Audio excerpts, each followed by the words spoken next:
Hello and welcome back to Football League World TV. This afternoon we've got another debate show where we're asking whether Slavisa Jokanovic can get Sheffield United back into the Premier League. Joining me is Ben Wignall. Ben, how are you getting on? I'm doing all right, Alfie. Considering the results of the weekend, I'm doing all right, all things considered. Good stuff. Right, we'll get straight into it then.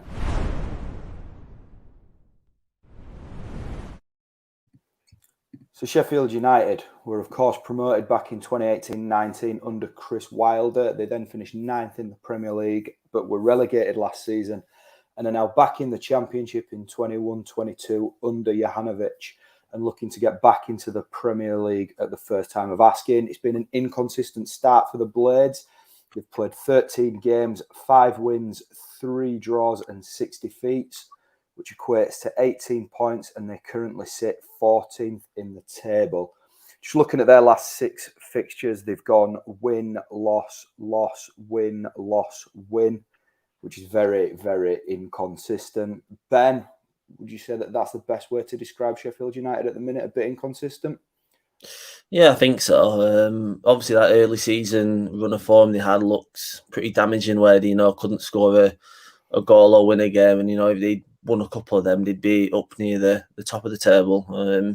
Obviously, things have got a bit better since the end of August when they've been allowed to bring players in, but they're still quite a way behind. The likes of Bournemouth, Fulham, and West Brom, both in terms of points and performance. They're expected to be part of that pack that will be clear of the rest, by at the end of the season. And they might still end up being, but they need a lot of wins now and not many points dropped. As it stands, they're only 3 points behind 5th place, and it's the Championship is a very competitive league, and it's competitive as ever at this early stage. You look at all those teams in that pack from 5th down to even 19th. I think there's only 6 points splitting them. You'd say that Sheffield United probably are the best equipped of any team, squad wise, to go on a good run of form and leave that pack behind. I think the most disappointing result you could have picked out in that, the recent form is Middlesbrough. They were on a good run of form after the first international break, but it was a pretty demoralising loss, and they've had 2 wins in 3 matches since the most recent international break, and maybe it is a sign that things could be getting better, especially after a Yorkshire derby win. Yeah, absolutely. Sheffield United fans, we want to hear from you. Get yourselves in the comments. Let us know your thoughts on the start to the season.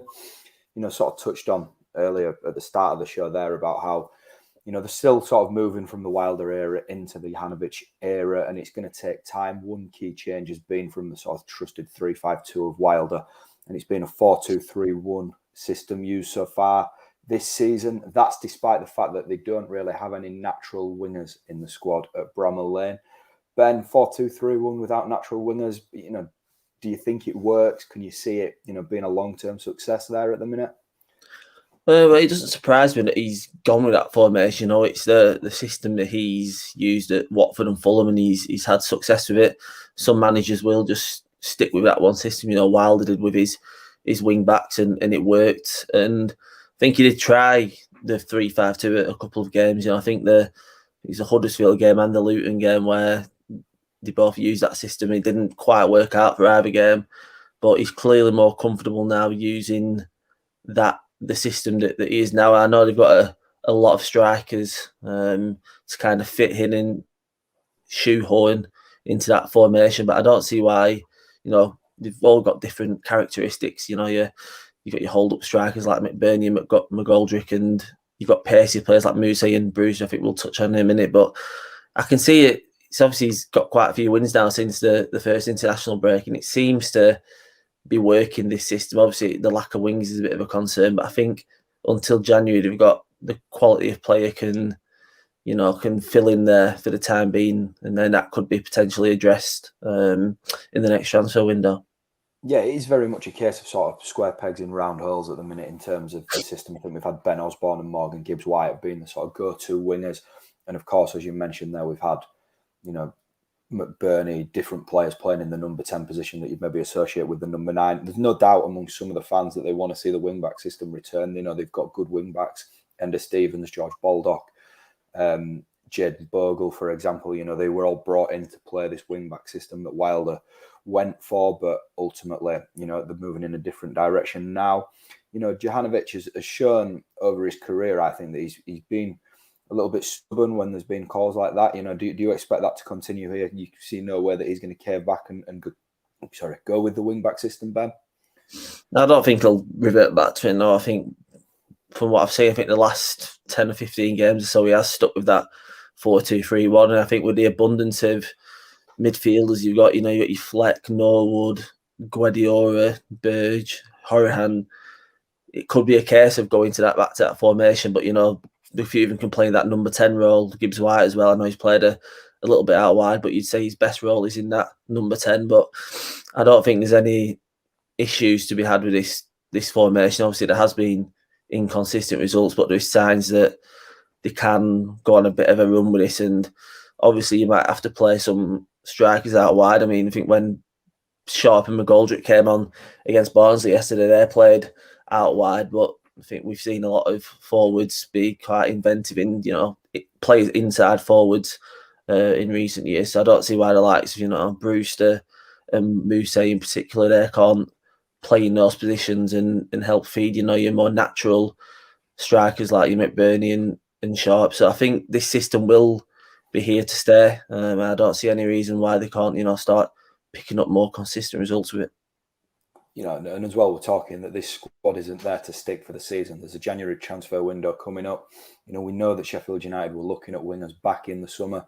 Do you see that as a priority in January then, Ben? A winger's got to come in, really? Yeah, I think so. I think it was Diallo from United was linked, wasn't he, in August? And I think he was going to go to Feyenoord in the end before he got an injury. But if there is a budget there to spend, and I can see a winger being first on the list. Will they have to cash in on some money? You never know. I think there was interest in McBurney later on. I think Wolves were linked with a loan move at the end of August. And if that interest resurfaces by any Premier League club, it remains to be seen. But yeah, I think a winger or two perhaps in January will be looked at. Although I think Ben Osborne's playing very well out there at the minute.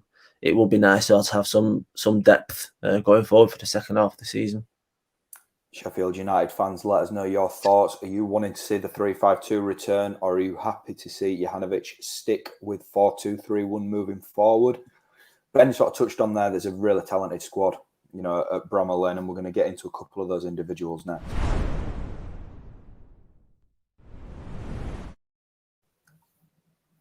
So Sheffield United were 3-2 winners over Barnsley yesterday in the Championship. At least Musa really shining with a brace there. It's now 3 goals in 4 games for him. And as I said, a telling impact in the game at Oakwell yesterday. We've just been discussing the systems there, Ben. Do you feel like the 4-2-3-1's one that Musa can really shine in? Potentially, yeah. I wouldn't say there's one best suited player to the system. I mean, I think they've all got certain advantages in certain games. It'll be better for, more of a hold-up player like McBurney or McGoldrick to be the lone striker and have, 3 quicker, more attacking players buzzing around them. And in other matches where they perhaps might want to play on the counter-attack, it'll be more effective to have a Musa or Brewster playing at the top end to, try and get behind a defence. I think they've just got to take it by a game-by-game basis. It's probably a bit of a pain for Jokanovic to decide who to go with on a game basis. I think it's a problem a lot of Championship managers like to have, but I think Musa definitely made his case yesterday. 2 kind of Porter-style finishes. He's been out on the sidelines and on the bench for a bit of the early season, but I think they paid 10 million for him, something like that, when they were in the Premier League. So we know he's got class. Just needs to find a bit of a good consistent scoring runner. I don't see why he can't do that if he's given the game time. Yeah, absolutely. And you speak about his finishes there. I think the first one was a real sort of clever finish, curling it around the body. The second one was a proper striker's finish, sort of getting on the end of a cross in the 6-yard box, sort of right place, right time. If anything, I thought it was a bit of a Billy Sharp finish. I think the second one. He's the man that's being trusted to lead the line for a lot of the season. Whether he's absolutely suited to the lone striker role, remains to be seen. He's obviously getting on a bit. He won't thank us for saying that, but he is. do you see Musa as somebody that can really sort of lift the pressure off Sharp this season at Bramall Lane? Maybe keep scoring like he has done in the last few games, definitely. I think even though Sharp is in his mid-30s, he's still got a use at Sheffield United. He can still start games and make an impact. How long that'll last for, I don't know. If he can last out the whole season. I know he's in and out of the team last season, wasn't getting many starts in the Premier League. But the Championship is still a level he can score goals at. But it is a good thing for other strikers to, take the pressure off him. I know McBurney's not really scored much this season, but I think out of all the strikers that we've seen, I think now Musa is the one that, could go on a really good hot streak and perhaps take the team forward, get them firing on all cylinders. Scored against Stoke, scored twice against Barnsley, so he's already starting to show what he's capable of.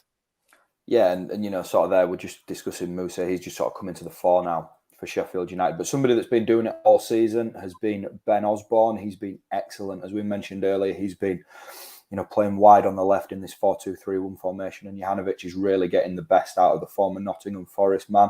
He got a goal and 2 assists yesterday at Barnsley, and that sparked a sort of Sheffield United way tweet I saw on Twitter, generating plenty of response where, they're discussing he's the first name on the team sheet for Sheffield United at the minute. Ben, how impressed have you been by Osborne? Yeah, he's been very impressive. I think he's one of probably those players that the Premier League might have been a step too far, but one that can definitely excel at this level. I think he was shuffled around by Wilder, in the centre of midfield and at wing back. I think he's found a place for himself at the left wing under Jokanovic. I think he's taken advantage of the fact that there's not many real wingers at the club. I know Freeman can probably play out there, Burke as well, but I think he's not exactly blessed with pace, but he's got technical ability. We've seen it down the years when he's played for Forest. And like we said, he got 2 assists yesterday, which showed that he's got an end product and obviously a goal as well. He's probably the ideal man in that squad to be supplying all this plethora of strikers with these chances, and he's definitely one of the the first names on the team sheet now. The way he's been playing, he might not have expected it at the start of the season, but he's definitely been performing like one that's been a star player this season. Yeah, and I think that we've got to give the manager credit here because he's getting the best out of the player, and actually the system really seems to suit him. Would you agree with that? Absolutely, yeah.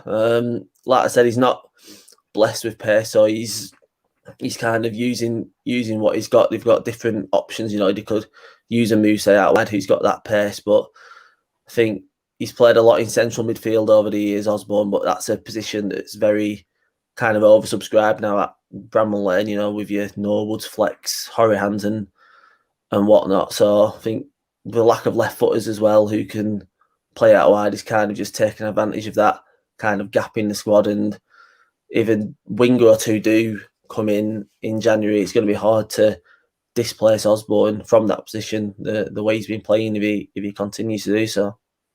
Absolutely. Remember, you're joining the debate show here, and we're asking whether Jokanovic can get Sheffield United back into the Premier League. Sheffield United fans tuning in, let us know your thoughts in the comments.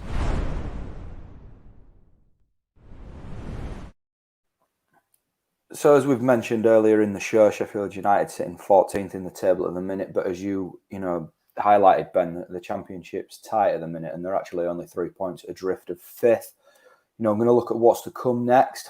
Blackpool, Coventry and Bristol City all visit Bramall Lane before we get into December, and there's trips to Forest, Blackburn and Reading in that period too. Let's talk about points first of all. What's going to be a good return from those 6 fixtures before December, do you think?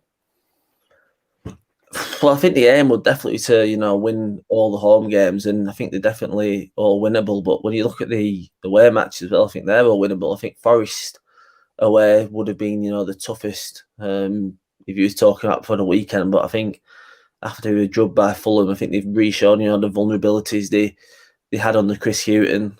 So if they beat Blackpool this weekend, I think they can go to City ground with a lot of confidence. And then the other away games they've got Blackburn and Reading. They're both showing weaknesses at the back as well. I think with the strikers Sheffield United have got, they can cause both of those teams issues. If you push me for a points tally, I'd say a minimum of 12 points, which means win your home games and draw your away games, or lose one and win one. But I think they should be pushing for a minimum of 14 if they're going to go on this run to try and challenge the top three. I think at least 14 or 15 is going to be needed in the next 6 games. It sounds quite optimistic, and they'd have to make little mistake, very few mistakes, but don't see why they can't do it with the team they've got. No, absolutely not. But you do sort of feel like this run up until December, because we always know that the Christmas period is obviously really crucial. But for me, I feel like Sheffield United could really just do with getting themselves, up into that playoff picture before then. So I think that it really needs to be highlighted just how important this run of 6 games is coming up now, either side of the November international break. The next point that that I want to discuss with you, Ben, is Jokanovic at Fulham. That's obviously his most recent sort of job that he's done in the Championship, and he did really well at Craven Cottage, obviously helping Fulham into promotion.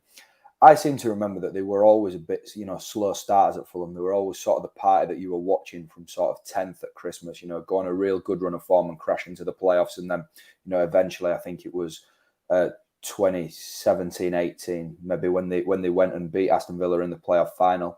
They really finished that season strongly. And I just wondered whether you thought that was going to happen again this season at Sheffield United. Could do, yeah. I do seem to remember that season when they were hovering around mid-table. They had a really good run towards the end of the season, and obviously had good players there like Kearney and Sessegnon who carried them over the line.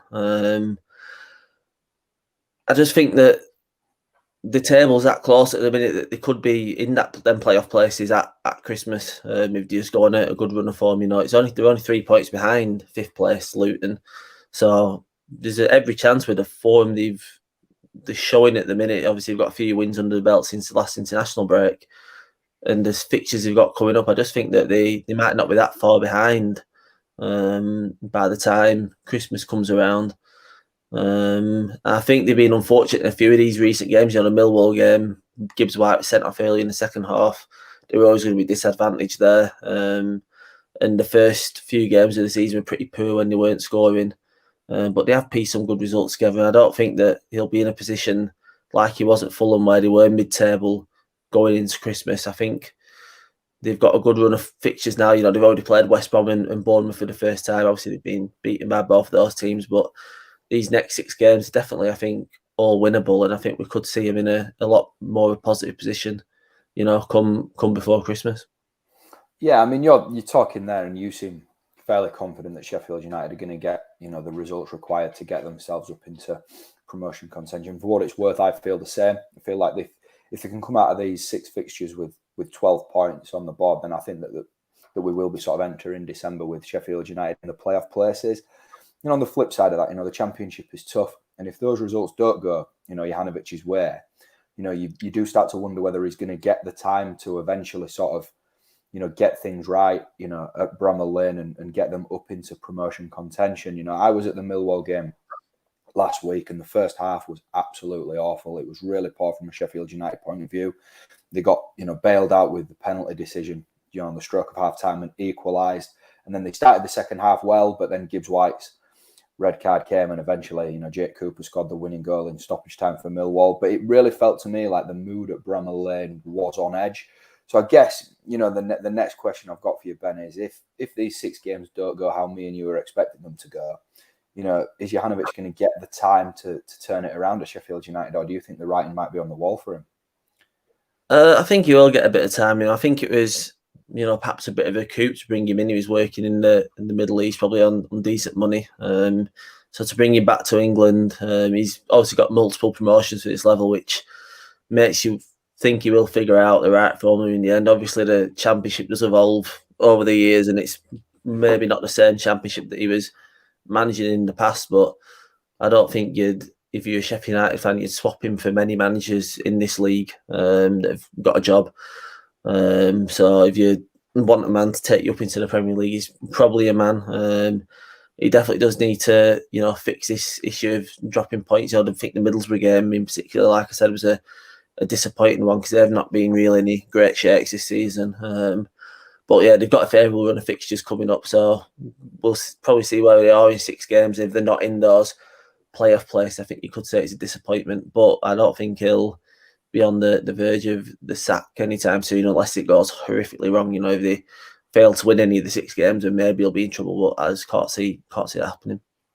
Right, we are debating whether Jokanovic can get Sheffield United promoted this season. Ben, no simple question, can he?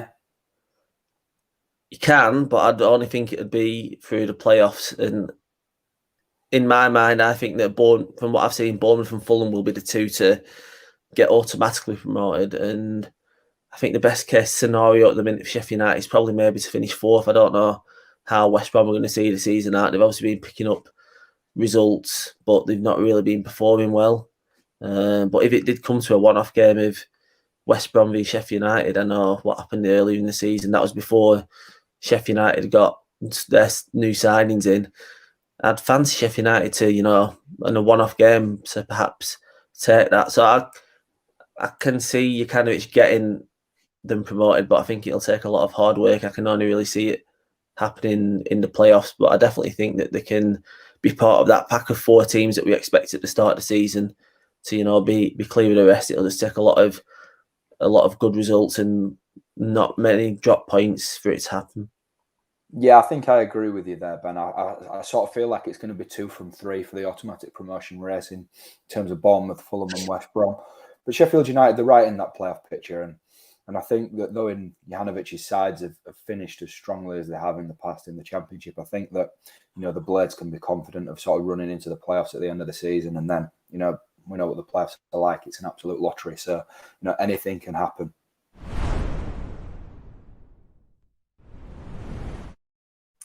Right. Short and sweet. That concludes our debate this afternoon. Ben, thanks for joining me. Next up, we've got another debate show. I'm going to be discussing who should replace Mick McCarthy at Cardiff City.